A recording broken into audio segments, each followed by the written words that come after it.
Assalamualaikum warahmatullahi wabarakatuh. Perkenalkan, nama saya Muhammad Abidun Asyitufaili. Saya dari kelas 11-1. Di sini saya akan menyampaikan hasil tugas saya yang telah diberikan minggu lalu. Saya akan membaca soal beserta jawabannya. Soal yang nomor 1. Jelaskan mengapa Pangeran Diponegoro menjadi tokoh sentral dalam Perang Jawa 1825 hingga 1830. Selain faktor penindasan Belanda secara umum, sebutkan dan jelaskan salah satu sebab khusus yang memicu pecahnya perang besar tersebut. Jawaban nomor 1. Pelanggaran terhadap nilai-nilai suci. Tindakan ini tidak hanya melanggar batas-batas makam leluhur yang dianggap sakral, tapi juga dianggap sebagai simbol dominasi dan tidak menghormatinya budaya lokal oleh pemerintah kolonial. Selanjutnya yang nomor 2. Perang gerilya adalah taktik yang banyak digunakan oleh pemimpin perlawanan di daerah untuk menghadapi kekuatan militer Belanda yang lebih modern. Jawabannya, taktik ini melibatkan serangan kilat, mobilitas tinggi, penyembunyian, dan pemanfaatan medan untuk melemahkan musuh secara bertahap. Selanjutnya yang nomor 3. Perlawanan bangsa Indonesia di berbagai daerah sebelum abad ke-20 umumnya berakhir dengan kegagalan. Sebutkan dan jelaskan 3 faktor utama yang menyebabkan perlawanan bersifat kedaerahan tersebut mudah dipatahkan oleh pihak Belanda.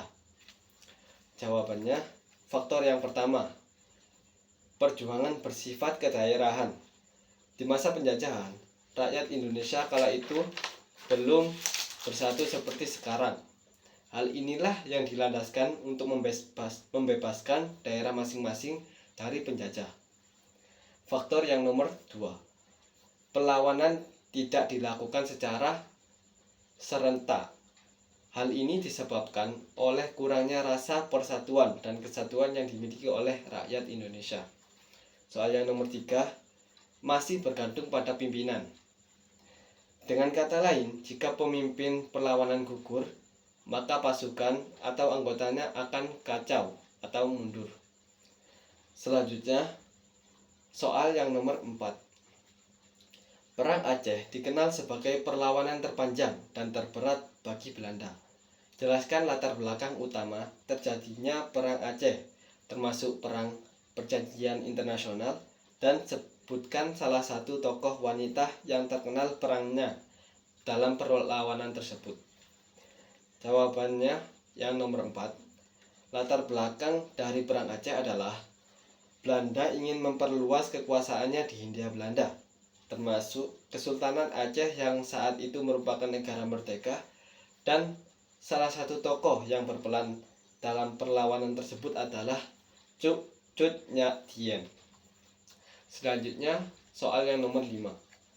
Sistem tanam paksa yang diterapkan oleh J. van den Bosch di Jawa memberikan penderitaan luar biasa bagi rakyat. Jelaskan bagaimana kebijakan Kulturtelse ini memicu atau meningkatkan intensitas perlawanan rakyat. Dan berikan satu contoh bentuk perlawanan yang muncul di Jawa sebagai reaksi sistem tersebut, meskipun perlawanan itu kecil atau bersifat lokal. Jawaban dari soal yang kelima adalah meningkatkan intensitas perlawanan rakyat di Jawa karena sifatnya yang sangat eksploitatif dan bertentangan dengan sistem pertanian tradisional serta nilai-nilai kemanusiaan. Dan salah satu contoh dari reaksi terhadap sistem tersebut adalah perlawanan petani di berbagai daerah atau bisa disebut dengan gerakan sosial petani. Sekian penjelasan dari saya, kurang lebihnya mohon maaf. Wassalamualaikum warahmatullahi wabarakatuh.